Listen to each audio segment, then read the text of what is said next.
نحمده ونصلي على رسوله الكريم اما بعد فاعوذ بالله من الشيطان الرجيم بسم الله الرحمن الرحيم رب اشرح لي صدري ويسر لي امري واحلل عقدة من لساني يفقهوا قولي السلام علیکم ورحمۃ اللہ وبرکاتہ۔ ناظرین، پروگرام دعا کیجیے کے ساتھ آپ کی خدمت میں حاضر ہیں۔ آج ہم ظلم سے بچنے کی دعائیں اس موضوع پر آپ سے گفتگو کریں گے۔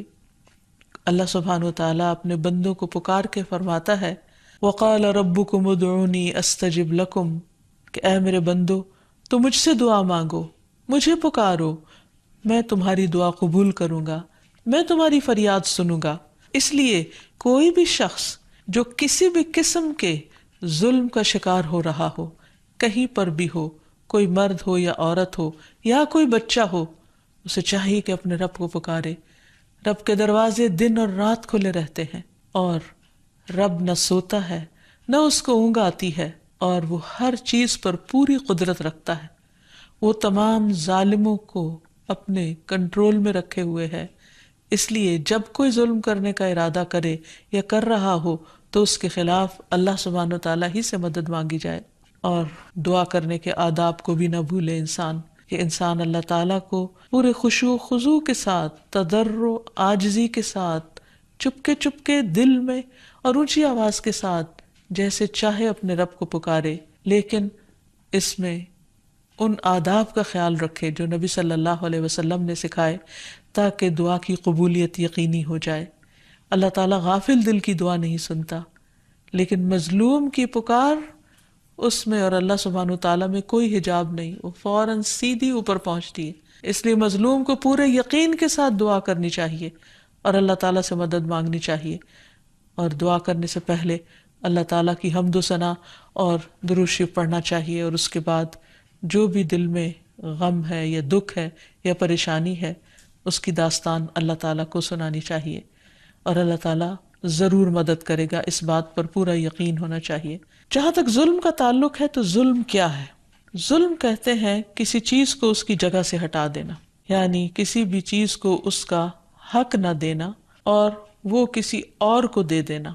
یعنی حقدار کو حق سے محروم کر دینا اور ناحق کسی اور تک وہ چیز پہنچا دینا۔ اور اسی طرح اصطلاحی تعریف جو ظلم کی جاتی ہے کہ کسی دوسرے کے حق میں ناحق طریقے سے اپنی مرضی چلانا یا حق کی حدود کو پھلانگ دینا۔ تو یاد رکھیے کہ اللہ سبحانہ و تعالیٰ نے ظلم کو حرام قرار دیا ہے۔ نبی صلی اللہ علیہ وسلم نے فرمایا، اللہ تبارک و تعالیٰ فرماتے ہیں، اے میرے بندو، میں نے اپنے اوپر ظلم کو حرام قرار دیا ہے، اور میں نے تمہارے درمیان بھی ظلم کو حرام قرار دیا ہے، تو تم ایک دوسرے پر ظلم نہ کرو۔ ظلم قیامت کے دن بھی اندھیروں کا باعث ہوگا۔ نبی صلی اللہ علیہ وسلم نے فرمایا، ظلم قیامت کے دن اندھیروں کی صورت میں ہوگا، یعنی ظالم انسان کے لیے کوئی نور نہیں ہوگا۔ مومن وہ ہوتا ہے جو نہ کسی پر ظلم کرتا ہے اور نہ ظلم ہونے دیتا ہے۔ آپ صلی اللہ علیہ وسلم نے فرمایا، ایک مسلمان دوسرے مسلمان کا بھائی ہے، نہ اس پر ظلم کرتا ہے اور نہ ظلم ہونے دیتا ہے، یعنی نہ اپنے پہ ہونے دیتا ہے اور نہ کسی اور پر ہونے دیتا ہے۔ اور پھر ظلم جو بندوں پر ہوتا ہے وہ ایسا گناہ ہے کہ جب تک بندے معاف نہیں کریں گے اللہ سبحانہ وتعالیٰ بھی ظالموں کو معاف نہیں فرمائیں گے۔ اس لیے انسان حقوق العباد کے معاملے میں بہت محتاط رہے۔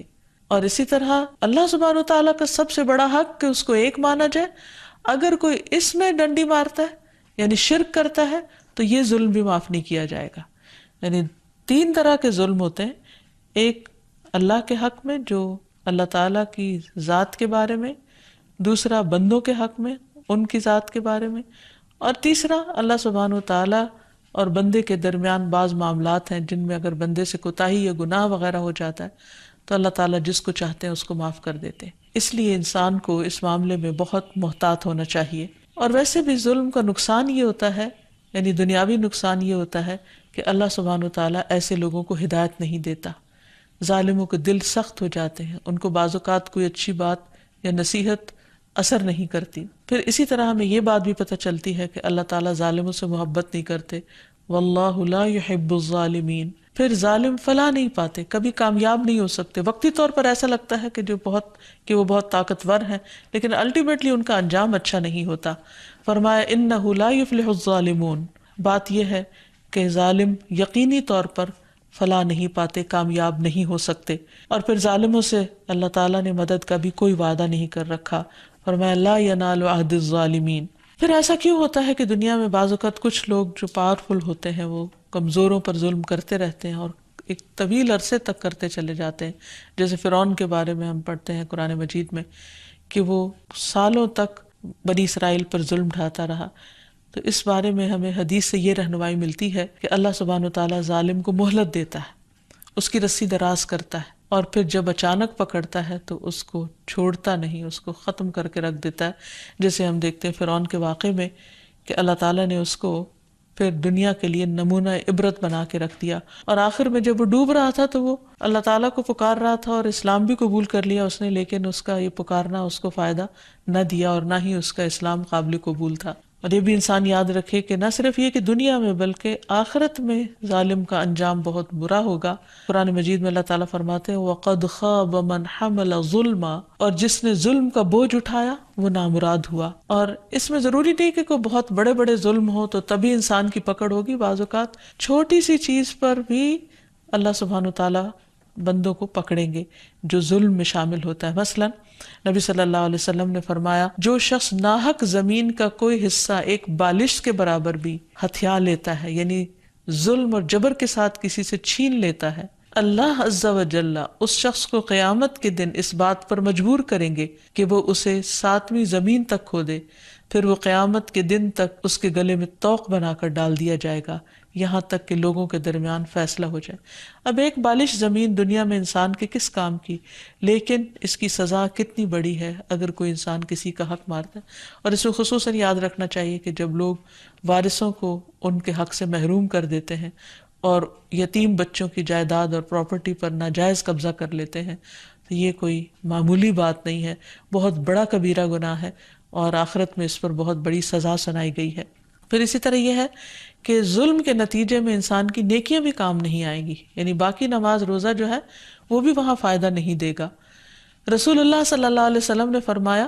روز قیامت ایسا آدمی آئے گا جسے یہ امید ہوگی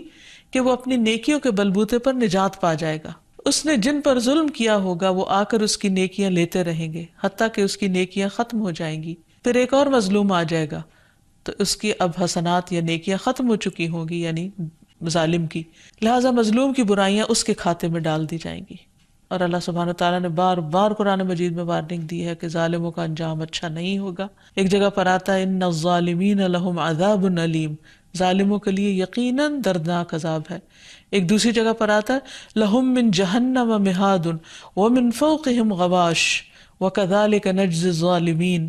ان کے لیے بچھانا بھی جہنم کا ہوگا اور اوپر سے اوڑھنا بھی جہنم کا، اور ہم ظالموں کو ایسی ہی سزا دیا کرتے ہیں۔ اسی طرح اللہ سبحانہ وتعالیٰ نے ظالموں پر لعنت بھیجی ہے، یوم لا ينفع الظالمین معذرتہم ولہم اللعنۃ ولہم سوء الدار، جس دن ظالموں کو ان کی معذرت، ان کی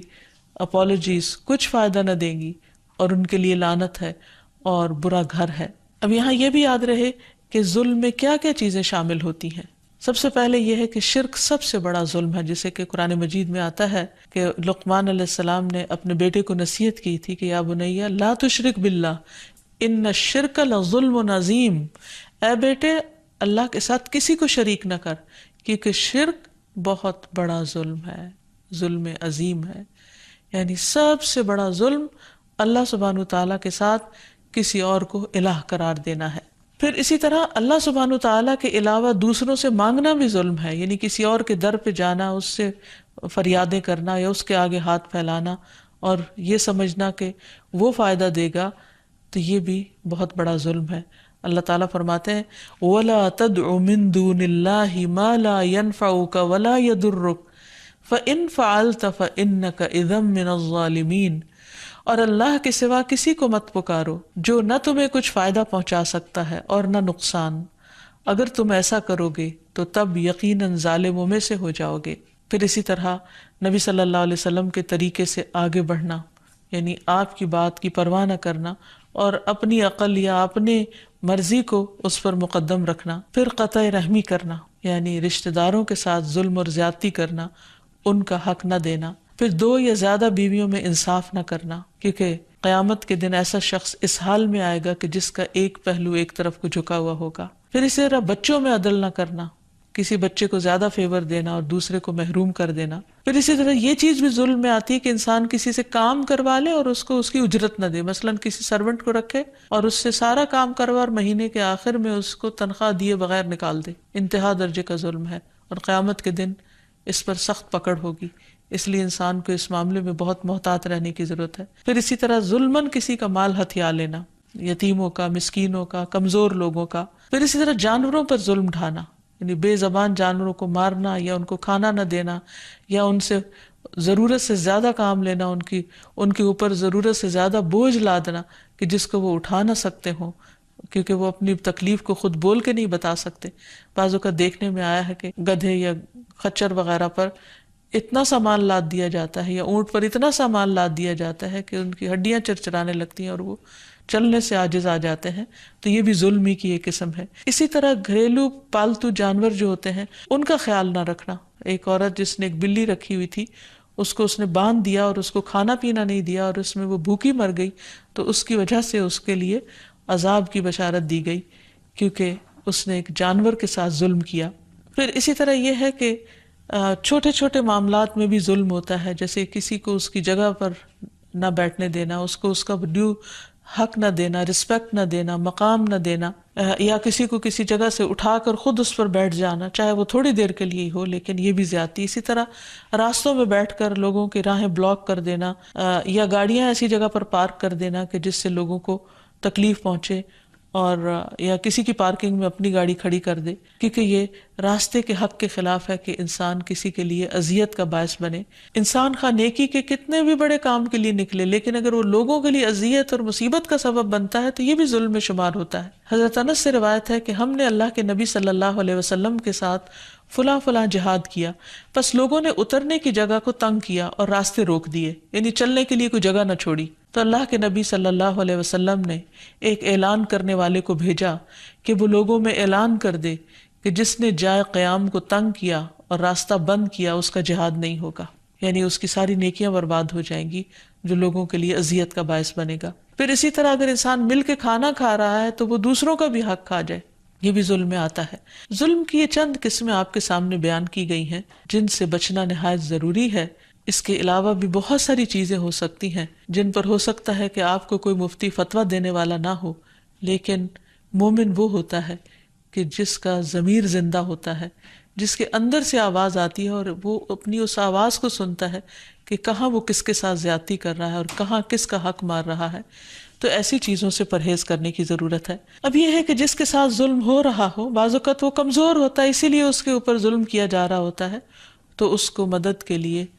اللہ سبحانہ وتعالیٰ کو پکارنا چاہیے، اللہ تعالیٰ سے دعا کرنی چاہیے۔ جیسے حضرت آسیہ رضی اللہ تعالیٰ عنہا، جب فرعون نے ان کے ہاتھوں پاؤں میں کیل گڑوا دیے تھے تو اس موقع پر انہوں نے دعا کی تھی، رب ابنی لی عندک بیتا فی الجنہ، اے اللہ میرے لیے اپنے پاس جنت میں گھر بنا دے۔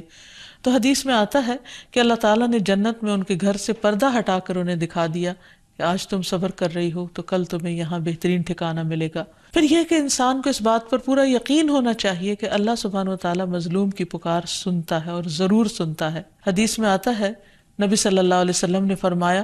مظلوم کی بد دعا سے بچو کیونکہ وہ بادلوں پر اٹھائی جاتی ہے۔ اللہ تعالیٰ فرماتا ہے، مجھے میری عزت اور جلال کی قسم، میں ضرور تمہاری مدد کروں گا اگرچہ تھوڑی دیر بعد ہی کیوں نہ کروں۔ یعنی ایک وقت لگ سکتا ہے کہ اللہ تعالیٰ کے ہر فیصلے میں ایک حکمت اور مصلحت ہوتی ہے، لیکن مدد ضرور آئے گی۔ رسول اللہ صلی اللہ علیہ وسلم نے فرمایا، مظلوم اگرچہ کافر ہو اس کی بد دعا سے بھی بچو کیونکہ اس کے سامنے کوئی پردہ حائل نہیں ہوتا، یعنی وہ دعا بھی اللہ تعالیٰ تک پہنچتی ہے۔ ایک اور حدیث میں بھی آتا ہے، مظلوم کی بد دعا سے بچو، یہ تو چنگاریوں کی طرح آسمان کی طرف اٹھتی ہے، یعنی جیسے آگ سے چنگاری فوراً اٹھ جاتی ہے، اسی طرح وہ دعا بھی فوراً اوپر چلی جاتی ہے۔ اور اس بات پر یقین رکھنا چاہیے کہ اللہ تعالیٰ ظالم سے بدلہ ضرور لے گا، اس لیے انسان صبر کے ساتھ کام لے اور درگزر کرے اور اپنے طور پر اپنے اخلاق کو اور اپنے رویے کو اور اپنے معاملے کو درست رکھے، کچھ چیزوں کو خاموشی کے ساتھ نظر انداز کر دے اور کسی چیز کے اوپر مثبت اقدام کرے تاکہ اپنے آپ کو ظلم سے بچا لے، لیکن بدلہ لینے میں بھی ظلم نہ کرے، اور پھر اس بات پر یقین ہو کہ اللہ تعالیٰ ظالم سے ضرور بدلہ لے گا، اور قیامت کے دن نبی صلی اللہ علیہ وسلم بھی مظلوم کے حق میں جھگڑا کریں گے۔ دنیا میں انسان کو اپنے اوپر سے ظلم دور کرنے کی کوشش کرنی چاہیے، اور اس سلسلے میں صبر سے کام لینا چاہیے، اللہ تعالیٰ سے اچھی امید رکھنی چاہیے کہ اللہ تعالیٰ اس کی مدد فرمائے گا۔ پھر یہ ہے کہ بعض چیزوں کو خاموشی کے ساتھ اور نظر انداز کر کے بھی انسان اس ظلم سے بچ سکتا ہے، کیونکہ بعض اوقات کسی چیز کا اگر انسان جواب دینے لگے تو معاملہ پہلے سے بھی زیادہ خراب ہو جاتا ہے۔ اس کا یہ مطلب نہیں کہ انسان ظالم سے بدلہ نہیں لے سکتا، ظالم سے بدلہ لیا جا سکتا ہے، لیکن اس میں محتاط رہنے کی ضرورت ہے کہ کہیں مظلوم ظالم نہ بن جائے، کیونکہ جتنا کسی نے ظلم کیا ہو صرف اتنا جواب دیا جا سکتا ہے، اس سے زیادہ نہیں۔ پھر اسی طرح ہمارا دین ہمیں یہ بھی سکھاتا ہے کہ ہم مظلوم کی مدد کریں اور ایسے لوگوں کے کام آئیں جو پسے ہوئے ہوں یا کسی بھی طرح تکلیف کا شکار ہوں، اور مظلوم پر جو بھی ہو سکے احسان کریں۔ پھر اسی طرح یہ ہے کہ اگر کسی کے ساتھ دنیا میں زیادتی ہو جائے، اس پر ظلم ہو جائے، تو دنیا میں ہی معافی مانگ لینی چاہیے، کیونکہ قیامت کے دن تو پھر اپنی نیکیوں سے ہی بدلہ دینا ہوگا۔ اور اس میں یہ ہے کہ انسان ظالم کو ظلم سے روکنے کے لیے کوشش کے ساتھ ساتھ اس کے حق میں بھی دعا کرے، وہ بھی بہرحال ایک انسان ہے جو ظلم اور زیادتی کر رہا ہے، کہ وہ بھی اپنے آپ کو ظلم سے بچائے۔ اور پھر آخر میں یہ کہ انسان اللہ تعالیٰ سے خوب دعائیں کرے، کیونکہ اللہ تعالیٰ مظلوم کی دعا سنتے ہیں۔ اس سلسلے میں قرآن مجید کی دعاؤں میں سب سے پہلی دعا ہے رب نجنی من القوم الظالمین، اے پروردگار مجھے ان ظالم لوگوں سے بچا لے۔ ایک اور دعا ہے علی اللہ توکلنا ربنا لا تجعلنا فتنة للقوم الظالمین، ہم نے اللہ ہی پر بھروسہ کیا، اے ہمارے رب ہمیں ظالم لوگوں کے لیے آزمائش نہ بنا۔ نبی صلی اللہ علیہ وسلم یہ دعا کیا کرتے تھے، اللہم انی اعوذ بک من الفقر والقلة والذلة واعوذ بک من ان اظلم او اظلم،